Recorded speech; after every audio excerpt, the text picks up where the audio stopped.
Chapter 5. After his chat with Chuck, Gabe crashed for a few hours in an on-call room and woke in the afternoon. He checked in with the emergency room before taking a quick shower. He had every intention of going to the cafeteria to get something to eat, but found himself heading up to the ICU instead. When he walked into the unit, Jim, one of the nurses, teased, "Hey, Dr. Soldani, are you lost? Peds is down a floor." Gabe chuckled. "No, I'm not lost. Elizabeth Quinn is an old friend of mine. I thought I would check on her. Has anything changed?" "She's conscious. Can I go see her?" "Maybe you better talk to Dr. Harper first. There she is." Christy Harper, the intensivist on duty, walked out of a patient's room. "Hey, Gabe, pediatrics must be quiet if you decided to come play with the big kids." "It is, but I actually came to see Elizabeth Quinn. She's a friend. Jim said she's regained consciousness." "She knows you?" "It's been a few years, but yeah." "Gabe, she's awake, but she seems to have profound retrograde amnesia. She doesn't remember anything." "You mean about the accident?" "I mean about anything. Her entire life. She has no clue who she is or where she is. You'd never know she was a doctor. She's already freaked once when she realized she had a Foley in, and she almost pulled it out. I've called for a neuroconsult." "Dr. Levi is in with her now," offered Jim. At that moment, a scream came from one of the patient rooms, followed by a panicked, "Get away from me! Get away! Don't touch me!" Christy turned and ran toward the room. Gabe did too. It was Elizabeth's voice. Martin Levi was backing away from the bed, an ophthalmoscope in his hand. Elizabeth was sitting in the middle of the bed with her knees drawn up and her arms over her face. Her nurse was trying to calm her, but Elizabeth struggled against her. Without thinking, Gabe strode across the room and took Elizabeth's hands in his. "Elizabeth, you're safe. Everything's okay." She calmed a little, lowering her arms. Her brows drew together as she looked at Gabe. "Do you remember Gabe?" asked Christy. Elizabeth searched his face. I think I do. I don't remember his name, but I think I love him." All eyes turned to Gabe. "That's right, sweetheart. We loved each other." He put his arms around her and she rested her head against him, completely calm again. His heart melted. In response to the questioning looks from the others in the room, he added, "We went to medical school together. We dated for a while." "I'm afraid," she whispered. "I know. Let me try to help you." "I want this thing on my neck off. Please take it off." Gabe looked over his shoulder. "Christy, can the collar come off?" "Yes, the CT was negative. I just hadn't written the order to remove it yet." Gabe released the straps and removed the collar. "Is that better?" Elizabeth nodded, but glanced warily at Dr. Levi. "I don't want him to touch me with that thing." Gabe glanced at Martin. Confused, Martin showed him the ophthalmoscope. "I need to check her fundie." "Elizabeth, he's not going to hurt you. He's just going to look into your pupils." "Why?" "He's checking for signs of increased intracranial pressure." "What's that?" Holy crap. She really doesn't remember anything. He shifted into pediatrician mode to explain. It's a sign that you might have hurt your brain." "He can see into my brain?" "Not exactly, but with that light he can see the backs of your eyes, and if you have certain brain injuries, he can see signs of it there." "The light isn't hot? It won't burn me?" "No, it won't. Martin, give me the scope so she can see it." Martin handed it to him. Gabe turned it on and showed it to her. "See? It's just a light and a magnifying glass. Go ahead, take it." She reached for it cautiously, turning it over in her hand to look at it. She frowned, handing it back to Gabe. "Will you let Dr. Levi look in your eyes now?" She nodded. "Yes." Gabe started to step away from the bed. Elizabeth grabbed for his arm, panic rising again. "Don't leave me." I'm not going anywhere, sweetheart. I was just giving Martin room to examine you. Martin shook his head. Stay beside her. I'll work around you. I won't be able to assess anything if she doesn't stay calm.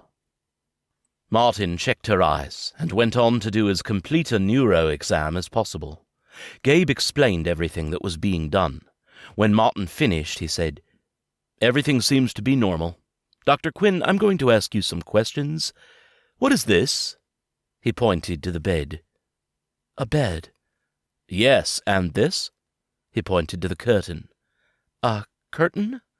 That's correct. What about this? He pointed to his lab coat. It's a garment. Martin frowned. But what kind? I don't know. What are these clothes that all of us are wearing called? He pointed to his scrubs. I don't know. Look out the window and tell me what's falling from the sky. Snow. Do you remember my name? Martin Levi. Good. And this lovely blonde lady? Dr. Harper. Yes. Do you remember what we told you your name is? Elizabeth Quinn. That's right. What about your nurse? Do you remember her name? Jennifer. And this bearded beast holding your hand? Martin teased. His name is Gabe. And who is he? I don't remember exactly. He said we went to medical school and we dated? I don't remember that. I just know I love him. Gabe's heart melted for the second time. What does it mean to date someone? Martin asked. I don't know. Martin's brow drew together. He picked up the patient welcome packet from the bedside table and pulled a page out of it. Read this aloud for me. Elizabeth took the page and frowned at it. I can't read it, she said in a small voice. Is it blurry? No, I can't read it. Then just tell me the letters in the first word on the page. I can't. I don't know what they are. Point to any number on that page. Color rose in Elizabeth's cheeks, and she shoved the page back to Martin. I told you I can't. Gabe's shock that Elizabeth, the girl genius, couldn't even recognize letters and numbers was mirrored on the face of everyone in the room. Martin, what do you think is wrong? Martin frowned. Elizabeth, there are rules that we have to follow. One rule is that your doctors and nurses don't talk about your condition to anyone but you, unless we have your permission. Gabe is a doctor in this hospital, but he isn't your doctor. Martin smiled at her. You're too old. He's a pediatrician. Do you know what that is? No. He specializes in taking care of children, and he is a friend of yours. He was perhaps a very good friend a few years ago, but it has been a while. I cannot speak to him about what is happening with you, or even speak to you in front of him, unless you say I can. Elizabeth frowned. There is a lot I don't know, but I am absolutely certain I know and trust Gabe. You can talk to him. All right. Well, your short-term memory seems to be okay. You were able to recall all of our names, but there are huge holes in your long-term memory. Can't that be explained by the blow to the head? Gabe asked. Yes, amnesia can occur with concussion, or as part of post-concussive syndrome. However, memory loss this severe is usually accompanied by significant brain trauma. Other than her extended loss of consciousness and amnesia, she has no signs of brain injury. Her CT and physical exam is normal. More disconcerting is that her memory loss is atypical. Profound retrograde amnesia most often affects both episodic memory and autobiographical memory, but not semantic memory, at least not to a great extent. Elizabeth frowned and looked at Gabe. What did he just say? Gabe explained. Getting hit on the head can cause memory loss, which we call amnesia. Elizabeth nodded. And there are 3 kinds of memory. Episodic memories are of things you have done or things that have happened to you.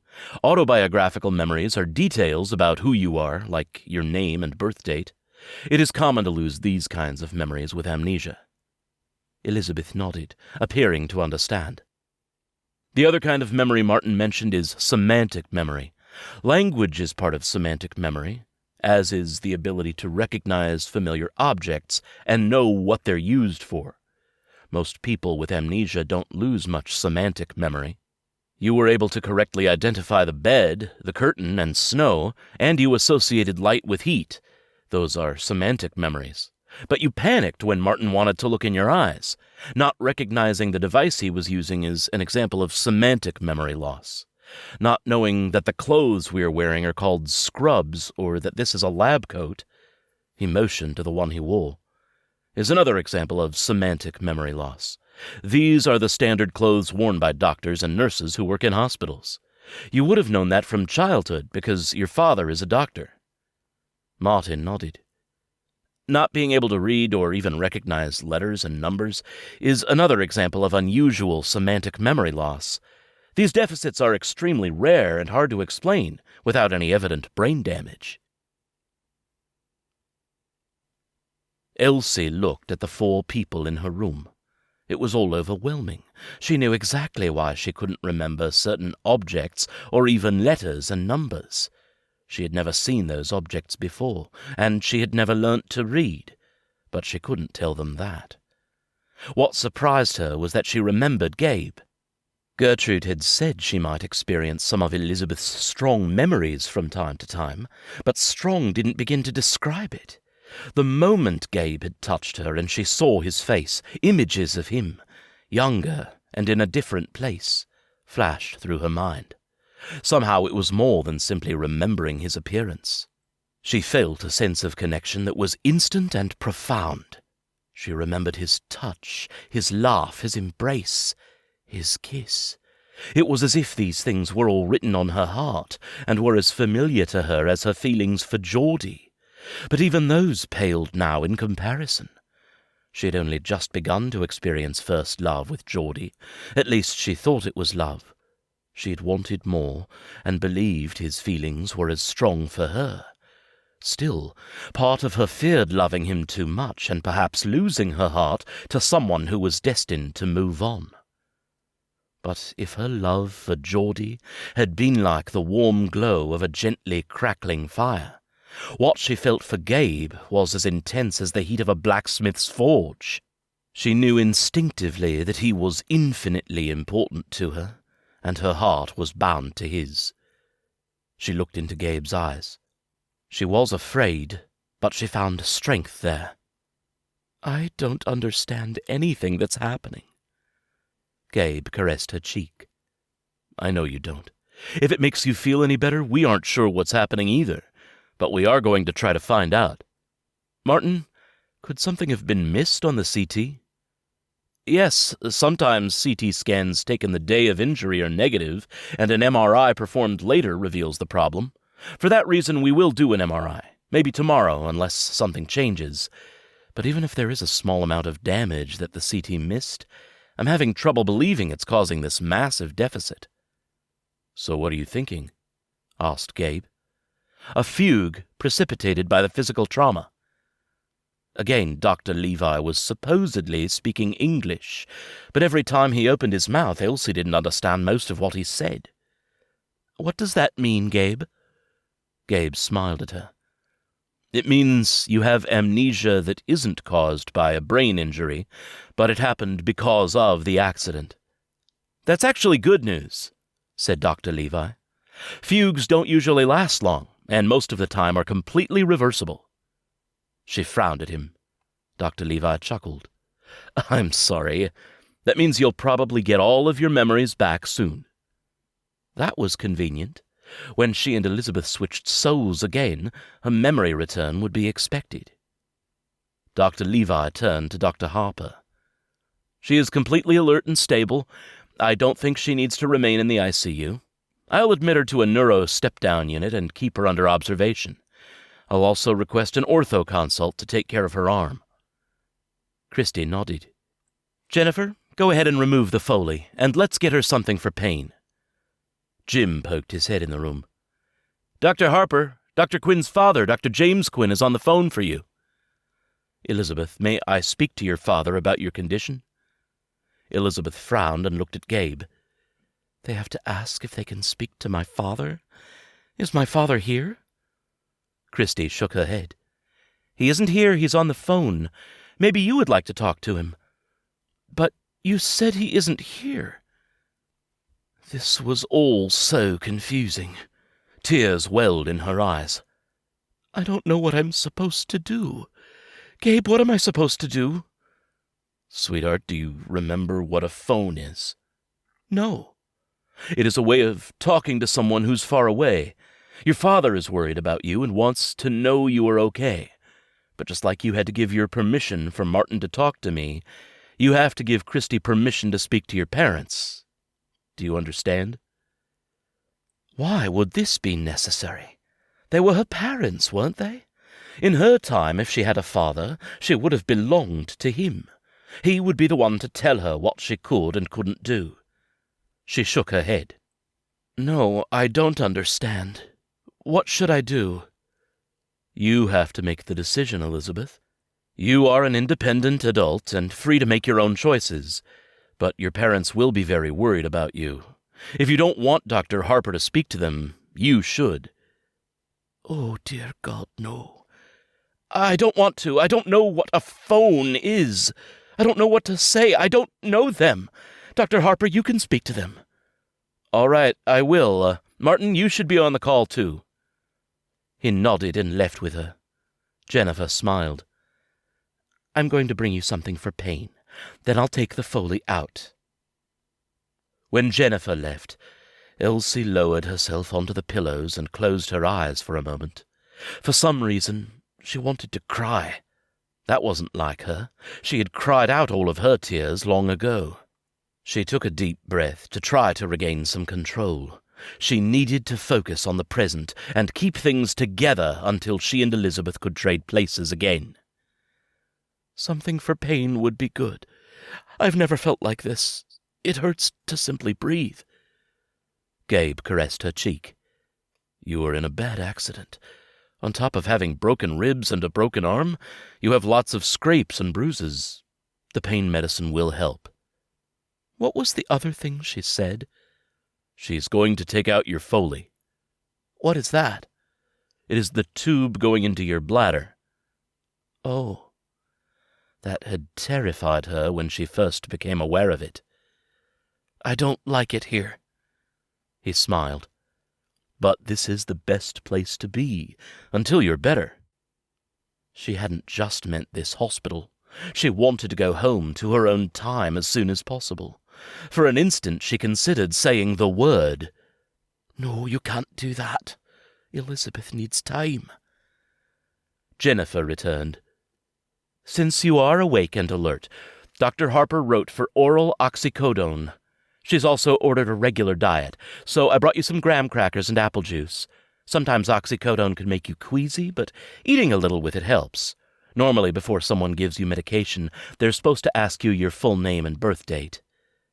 But you know who I am, apparently better than I do. Gabe chuckled and Jennifer smiled. Yes, I do know who you are, but I still have to ask. It's an extra step to make sure the right person's getting the right medicine. I know you don't know your birth date, but can you tell me your full name? Elizabeth Quinn. That answer felt so odd. Okay, Elizabeth. Your birth date is January 31st, 1978. See if you can remember that for the next time someone asks. I'll try.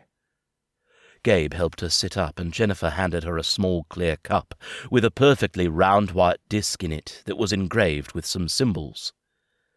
What is this? It's the oxycodone, the pain medicine. Elsie frowned at it. What do I do with it? You swallow it. I don't think I can do that. Gabe smiled. It's easy. Take a drink of water first, then put the tablet on the back of your tongue, and take another drink. Just let it go down with the water as you swallow. Elsie tried a couple times, but the tablet, as Gabe had called it, stayed stubbornly in her mouth. Try one more time. Sometimes it helps if you tip your head back as you swallow, said Jennifer. If you can't swallow it this way, we can try putting it in applesauce. Elsie tried again, And it finally worked. Jennifer smiled at her. Very good. It should start working soon. Dr. Soldani, if you'll excuse us for a moment, I'm going to cap her IV and take the Foley out. Gabe started to leave. Gabe, I don't want you to leave. I'm not leaving, sweetheart. I'm just going to step out of the room to give you privacy. I'll come back as soon as Jennifer is done. It will only take a minute, I promise, said Jennifer. She proceeded to put on a pair of gloves that looked as if they were made of skin. The expression on Elsie's face must have prompted Jennifer to explain. These are latex gloves. They protect my hands and keep germs off of them. Here, take a look at one. Jennifer handed her the flimsy glove. Elsie turned it over in her hand, looking at it. She would have tried to put it on, but with the left arm splinted, she didn't think she could manage. What are germs? They're organisms that are so tiny we can't see them, but they make us sick. Elsie wasn't sure she understood that, but she didn't ask more. Jennifer explained everything she was doing as she did it, making Elsie much less nervous. When Jennifer was done, she made sure Elsie was comfortable, rolled a table into position over her bed, and put a packet containing 2 brown squares and a small clear vessel filled with an amber liquid on the table. If you need anything, push this button, and someone will come to help you. I'll send Gabe back in. Thank you, said Elsie. She was examining the packet when Gabe returned. Are these the graham crackers she mentioned? Yes. How do I open the packet? Gabe took it from her. You just tear the cellophane like this. He handed her the open package. But it's ruined, then. It isn't intended to be used again. It's disposable. Perhaps realizing that she didn't know how to open the container of liquid either, he peeled back the lid and put it on the table. She cautiously took a bite of one of the crackers. She smiled. It's sweet. I like it. Gabe chuckled. I'll have to bring you some Italian tea cookies. You used to love them. She took a sip of the liquid. I like that too. It's like cider. Apple juice is cider that has been filtered and pasteurized. Elsie smiled and nodded. Gabe chuckled. You don't know what that means. No, I don't. Elizabeth, don't be afraid to say so or ask. He went on to explain it to her. She liked listening to his voice. She found it soothing, like music. Can I ask you something else? I said you can ask anything. Dr. Levi said something that confused me. What was it? When he said I had to give my permission so he could talk in front of you, he said you had perhaps been a very good friend a few years ago. I'm certain I love you. Now. What did he mean? Gabe took her hand, smiling sadly. The truth is, I love you too. I have, for years. We went to medical school together and were friends for most of that time. We started dating in our 4th year. What does that mean? We spent a lot of time together. We did things together, like going out to dinner or to a movie. Eventually, we slept together. Slept together? He chuckled. Made love, had sex. That's what she thought slept together meant. And we weren't married? His brow drew together. No, we weren't. Perhaps Elsie should have been more shocked by that, but for some reason she wasn't. That must be Elizabeth's memories pushing through again. But I wanted to marry you. I was working up the courage to ask. We had matched at different hospitals, but I had been trying to change. There was an opening in pediatrics at the University of Cincinnati where you had matched, which hadn't been filled in the scramble. I was trying desperately to get it. I don't understand anything you just said. He laughed. I'm sure you don't. The short version is that you go to medical school for 4 years, and in your last year, you apply for a residency. A residency is more years of training in a specialty. You wanted to be an obstetrician, that is, a doctor who delivers babies. I wanted to be a pediatrician. The whole selection process is complicated, but it's called matching. We could have tried to match as a couple, but we hadn't been dating long when the process started, and we didn't discuss it. So we matched at different hospitals? Yes, I was matched here at NYUHC, and you were going to Cincinnati. And they are a great distance apart? Yes, they are. And you weren't able to change? I stopped trying. Those words caused a lump to rise in her throat, and her heart to ache. Why? She asked tentatively. Something happened. I said some things I shouldn't have, and we went our separate ways. No. That truly distressed her.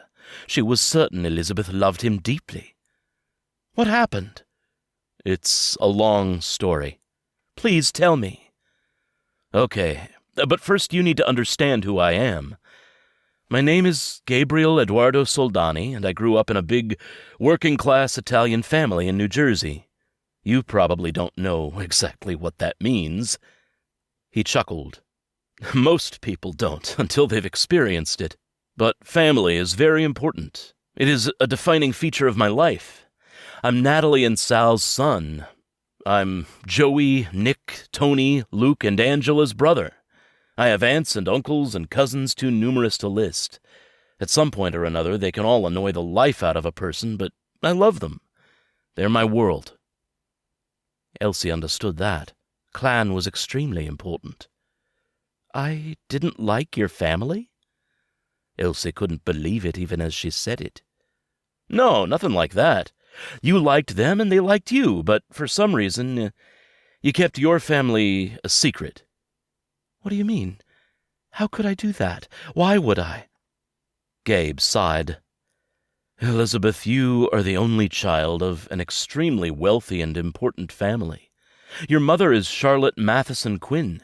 She's a partner with her father in a law firm that grossed over $2 billion last year. What does that mean? They make a huge amount of money.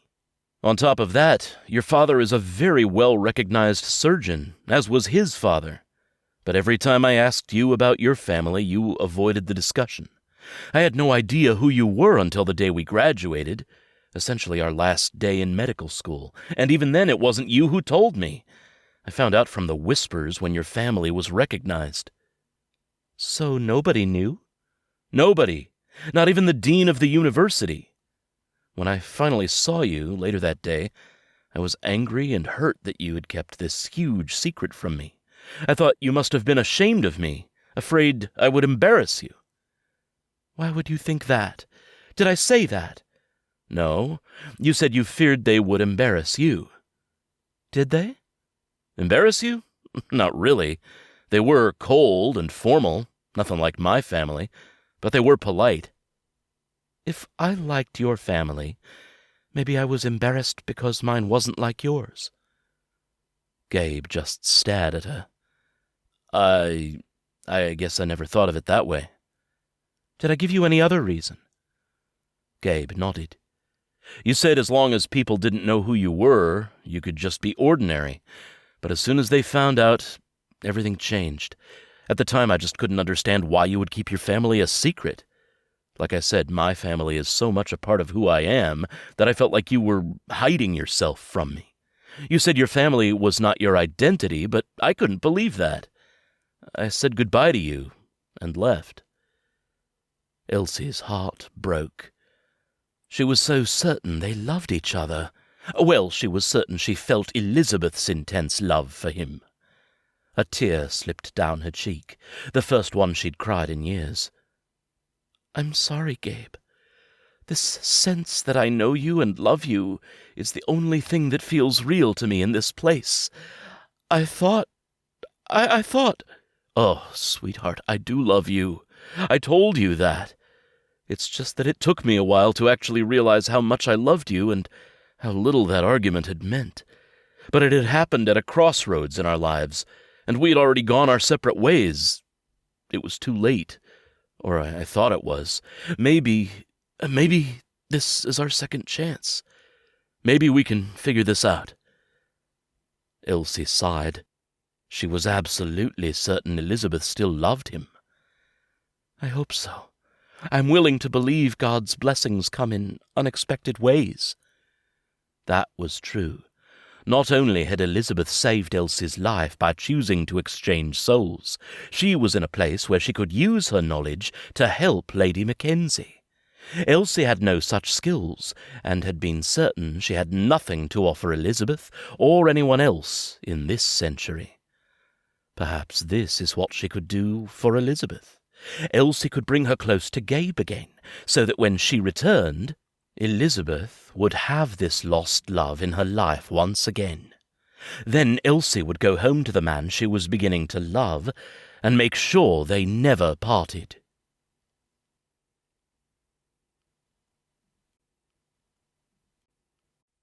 Chapter 6. Gabe didn't believe he had ever thanked the Almighty for a snowstorm, at least not since he was a kid and had prayed for snow days, but this one could only have been a gift. Although there had been accidents, no one had been killed or even very critically injured. While he wished that Elizabeth hadn't been injured as badly as she was, he wouldn't have found her again otherwise, and he never would have known the deep feelings she still held for him, feelings that mirrored his own. He had only fallen in love twice, once when he had been young and stupid and had fallen for a girl he could never have. The second time was with Elizabeth. It turned out he was still pretty stupid then too.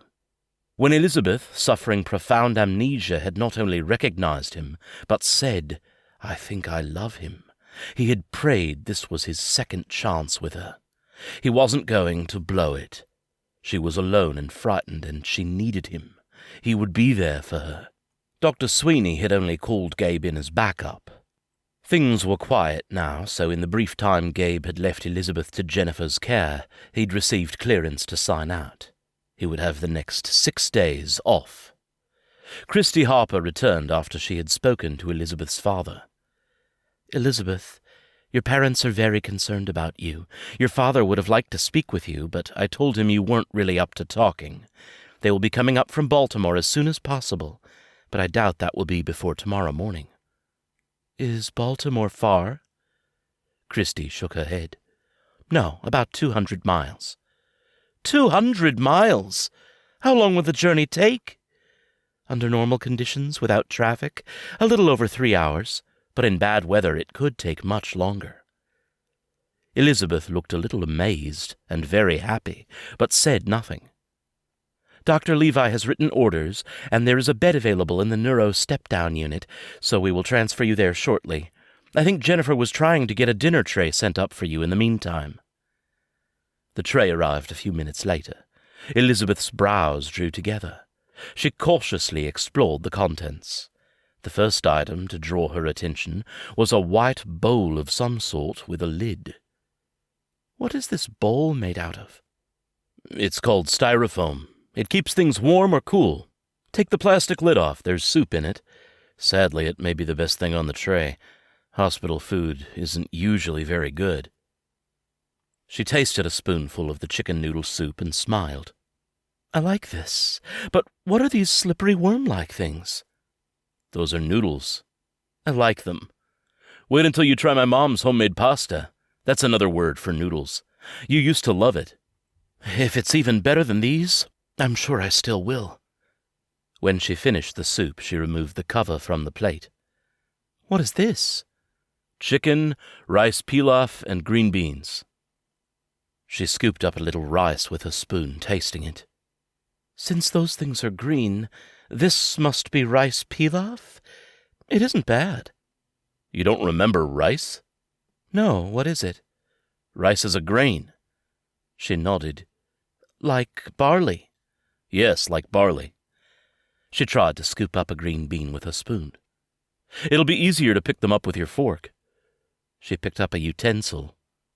"Is this a fork?" "Yes, it is." She attacked the green beans with the fork. "These are a little odd." "They're better when they're fresh." The holes in her semantic memory were bizarre. She clearly knew what a spoon was, but not a fork. She knew what soup was, but not noodles.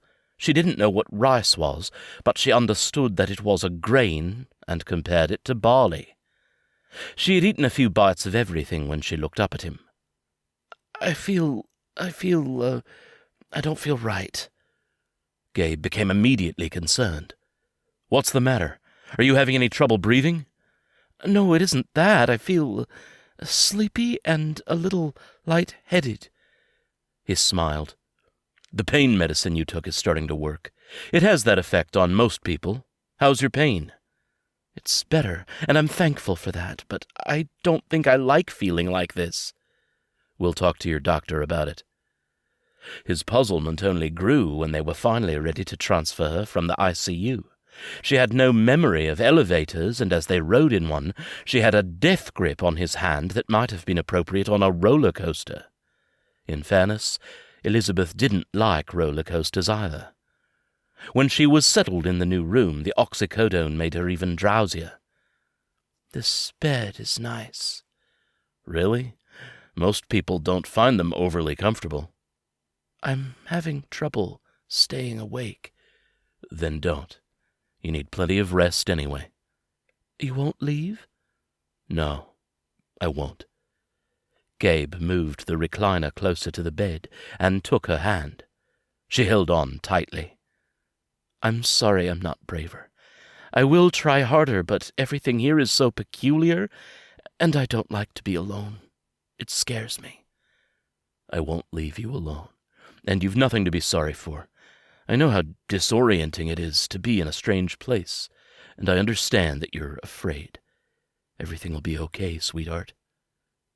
She sighed. "I think it will be. I want to remember it all when I go back." Gabe had no idea what she meant by that, but assumed the narcotic had muddled her thoughts. As she drifted off to sleep, although she continued to cling firmly to his hand, she looked relaxed and peaceful, a small smile resting on her lips. He smiled, made himself as comfortable as possible in the recliner, and gave in to sleep. "Everything will be okay."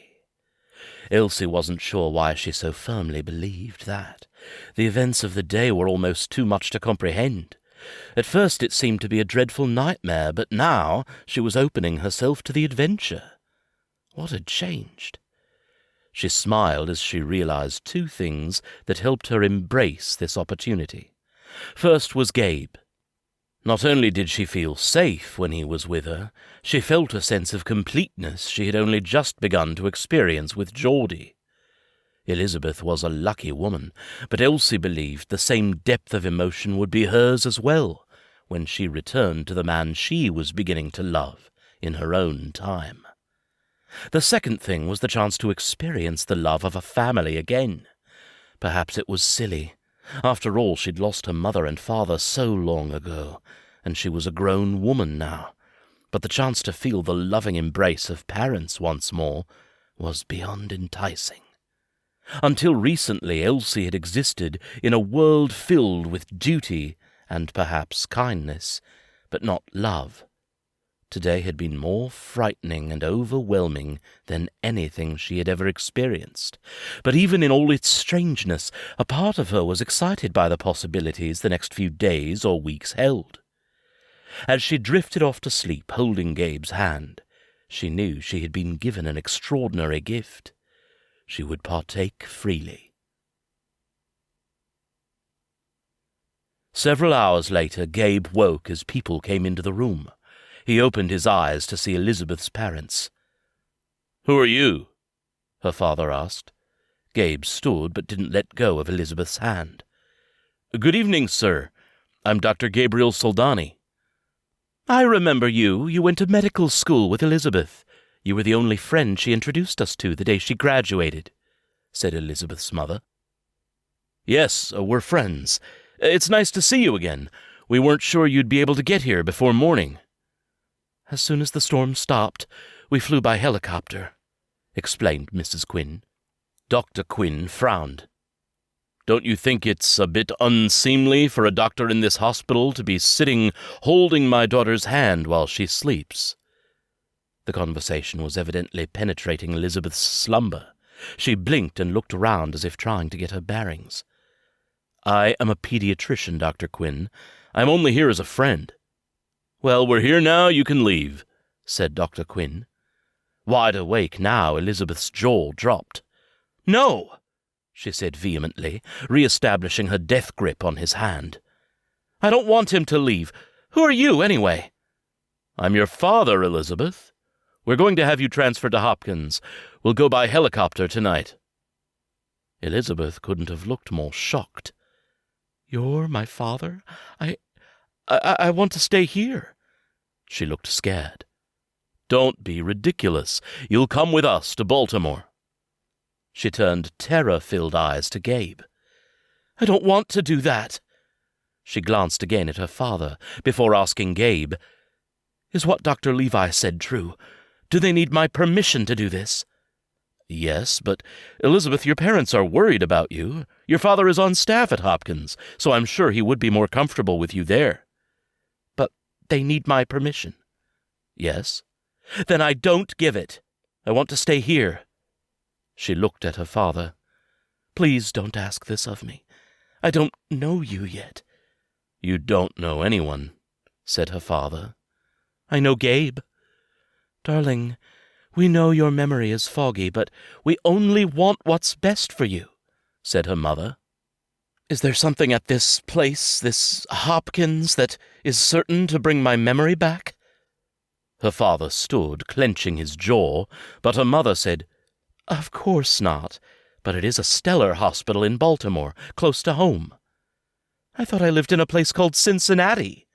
You do, but our home, your childhood home, is in Baltimore. Then, forgive me, but it seems it isn't necessarily what's best for me. I know it might be more convenient for you. Elizabeth, you are being exceedingly thoughtless. You know I have a busy surgical schedule. Your mother has important clients. Why would you choose to make things difficult? Elizabeth visibly recoiled as if she had been struck. I'm sorry. Gabe had remained silent during this exchange. It wasn't his place to interfere, but his heart fell when he heard her apologize and appear to capitulate. He reckoned this conversation was very like the heated discussion she had appeared to have with them after graduation. Her father nodded. I'm glad you see things our way. This is for the best. I'll make arrangements to have you transferred immediately. Just like that, she was going to be gone from his life again. She shook her head. No, you misunderstand me. I'm sorry that my choice to stay here will make things difficult. But you have no idea what I'm going through. Everything is strange enough already. I don't know anyone there, and I don't remember you. As I said before, you don't know anyone here either, countered her father. I know Gabe. I know we were friends, close friends. I have fleeting memories of him and a deep sense that he's important to me. I understand you have things you must do. Don't feel as if you need to stay here with me. Gabe was speechless. Her mother sat on the bed beside her. My darling, it really will be better if you come to Baltimore. However, if it would make you more comfortable to delay moving a little, I'll arrange to stay for a day or two. Her father frowned. No, Charlotte. She has profound amnesia and is not mentally capable of making this choice. I'll see that she has a psychiatric assessment, and then we will move her to Hopkins. I'll call Howard Jacobs and have him put me in touch with the chief of psychiatry here. James, I'm sure when she's had some time she'll come around. She'll have tonight. Considering how late it is on a Sunday evening, I expect it will take until tomorrow anyway. I'll get us a suite at the Fitzwilliam. He strode out of the room without another word. Tears filled Elizabeth's eyes. Can he do that, Gabe? If he believes you aren't mentally capable of making a decision, he can attempt to have you declared incompetent, but he can only take the decision out of your hands if another doctor determines that you aren't able to make sound choices. She blinked, clearly trying not to cry, but her lower lip trembled. He must hate me. No, Elizabeth, said her mother. Your dad doesn't hate you. He just thinks this is best, and really it is. The tears finally spilled down Elizabeth's cheeks. He thinks it's best to make me so unhappy. He thinks it's best to move me from the only place where I know anyone. He doesn't see it that way. He just wants you in his hospital where he can control me. Elizabeth, that isn't fair. We're your parents. You make your own decisions.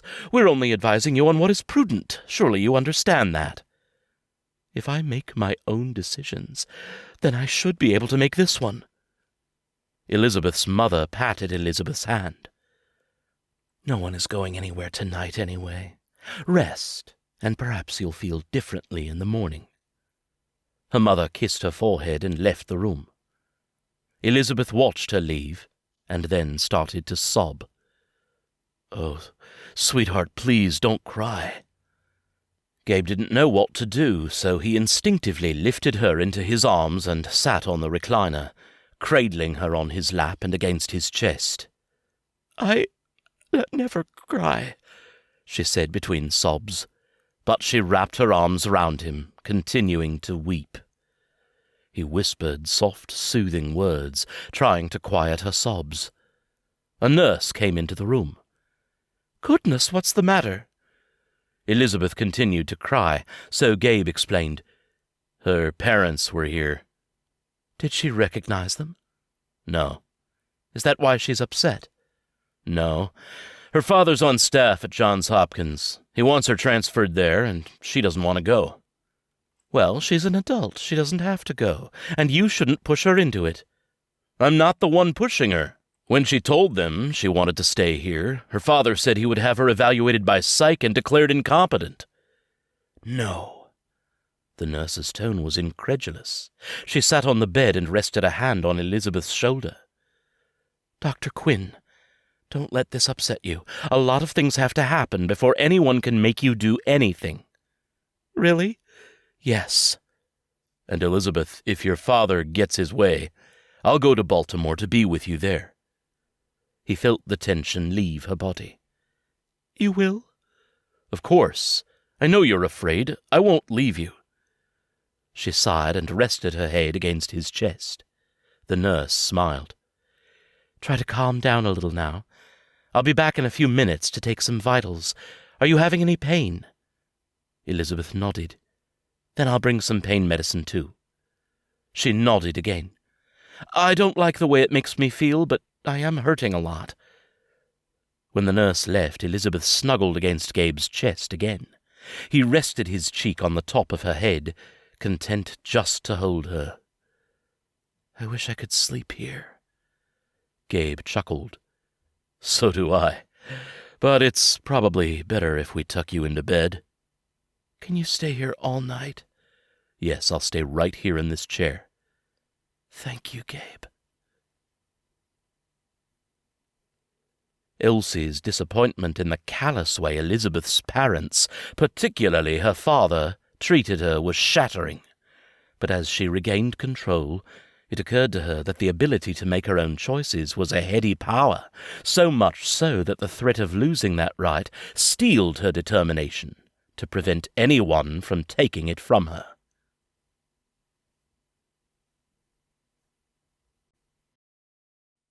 Chapter 7. The 21st century was loud and scary in many ways, but it didn't take long for Elsie to appreciate some modern marvels. The first being a little chamber called a bathroom. She had been introduced to it the previous evening when she needed to relieve herself. There were no pots to empty into cesspits. It wasn't even like a garderobe. The toilet was filled with water, and everything was flushed away with the push of a lever. A wash basin was attached to the wall, and levers there caused warm water to pour out of a spout. That was also when she saw her reflection for the first time. Elizabeth was shorter than Elsie had been. She had warm brown eyes and short, wavy brown hair. It would have shocked her had she not already seen so many women in this time with short hair. Elizabeth had an ample bosom, a slightly rounded tummy, and curvy hips. Elsie smiled, thinking her body very attractive. At least men in her own time would find it so. Her face, on the other hand, was a bit of a mess. There was a scrape above her left eye and some ugly bruises. but they would go away with time. Just after Elsie had awakened that morning, to her surprise, a breakfast tray was delivered. If she ate at all, her morning meal consisted of bread or a bannock and either broth or cheese. This tray had some foods she recognized. There were 2 pancakes, which were like bannocks but very soft, and in the 21st century eaten drenched in syrup. There was also bacon, cooked until it was crispy. She had never eaten bacon in the morning before. She seemed to amuse Gabe with her questions about everything else. The large curved yellow thing was a fruit called a banana. "Try it, but don't be surprised if you don't like that one," said Gabe. "It is a little green, and you like very ripe bananas." She tasted it and made a face. "You're right, I don't like it. How did you know?" He chuckled. "Because I like them green. You used to buy bananas, and I'd irritate you by eating them before they got ripe enough for your tastes." She smiled. "You can have this one, and please eat one of these pancakes. I can't manage them both." He gave her a warm smile. "We've done this before. You like pancakes, but you'd only ever eat one, and they're usually served in a stack of 2 or 3 or more. I've never minded finishing your pancakes." The tray also held a container of milk that was nothing like the milk in her time, and a container of orange juice. It was very tasty, but the thing that surprised her most was the cup of hot black liquid Gabe called coffee. The aroma was wonderful. She started to take a sip, but Gabe stopped her. "You like milk or cream in your coffee?" He poured some of the milk in. She tasted it in awe. This is delicious." Gabe laughed. "You've loved coffee as long as I've known you. It sustained you through medical school." "Is it very good for you? Does one drink it instead of eating?" "You don't drink it instead of eating, or you shouldn't. That isn't what I meant by sustain. Coffee has something in it called caffeine. It's a stimulant."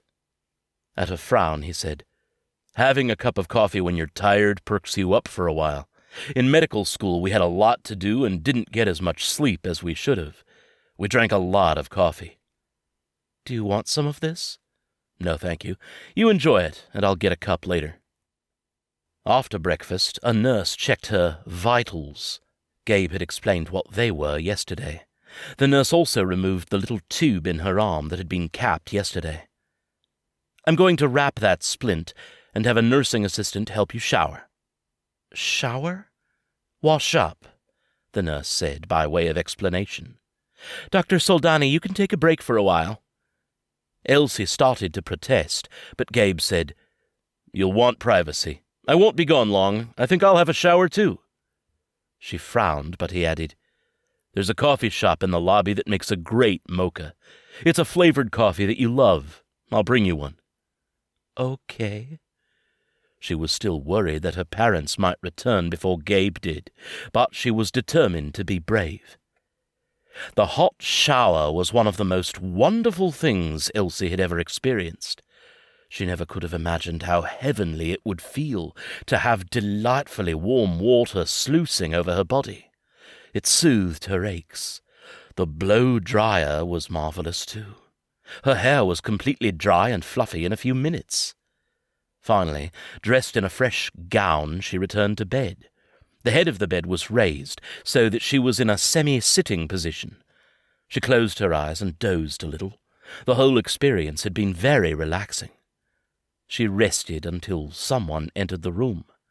Opening her eyes, she expected to see Gabe, but it was a man she didn't know. He wasn't dressed in scrubs. She was immediately wary. He smiled. "Hello, Elizabeth." "Hello," she said tentatively. "Who are you?" He smiled warmly. "My name is David Sinclair, and I'm a friend. A very good friend." She shook her head slowly, wishing Gabe were here. "I don't remember you." "That's okay. I didn't think you would." "Where do I know you from? I don't live here. I live in a place called Cincinnati, and it's far away." He nodded. "That's right. I live in Cincinnati, too. And until a couple of days ago, I was your boyfriend." At that moment, Gabe walked in, carrying a cup in each hand. Elsie gave a sigh of relief. "Excuse me, who are you?" asked Gabe. "I'm David Sinclair." David offered Gabe his hand. Gabe set down one of the cups and returned the handshake. "Dr. Gabe Soldani. Here, Elizabeth, I brought you the mocha I promised." Elsie took the cup but didn't taste it. On seeing David, Gabe became tense, and that made Elsie tense too. Gabe turned back to the new arrival. "If you were Elizabeth's boyfriend until a couple of days ago, what are you doing here?" "Her parents called me. They told me what happened. They didn't know Elizabeth and I had broken up on Saturday morning." "Then why didn't you fill them in?" "Dr. Soldani, shall we sit down and I'll tell you what I know?" Gabe nodded, motioning for David to sit in the recliner as he sat in the other small chair. "So I'll ask you again. If you and Elizabeth are no longer a couple, why did you fly here from Cincinnati this morning?" Fly? There it was again. She had to remember to ask about that. "I care about Elizabeth, but in the short time we dated, I learned a few things that I didn't think would ever change. Elizabeth drives herself harder than anyone I know. After a while, I came to believe it was out of some need to please her parents. She aced the hardest courses in prep school and was always first in her class, but these were simply her parents' expectations. I know you went to medical school with her, so you know she graduated as a valedictorian. What you probably don't know is that it was her third time. She was valedictorian in both high school and college. Her parents didn't even attend those ceremonies." Elizabeth didn't understand all of what that meant, but it didn't sound good. Gabe put 2 fingers to his brow, as if he were in pain. David continued. "Elizabeth, I believed your constant push to excel was to gain your parents' attention, which they didn't seem overly anxious to give. I told you that you would never be happy as long as you relied on their approval for fulfillment, and it broke my heart watching you continue to try. You were probably even dating me because it was expected. Your mother set us up." "What does that mean?" "It means I know your mother, and she suggested that I take you out on a date." "But that still doesn't explain why they called you, and why you dropped everything to get here," observed Gabe.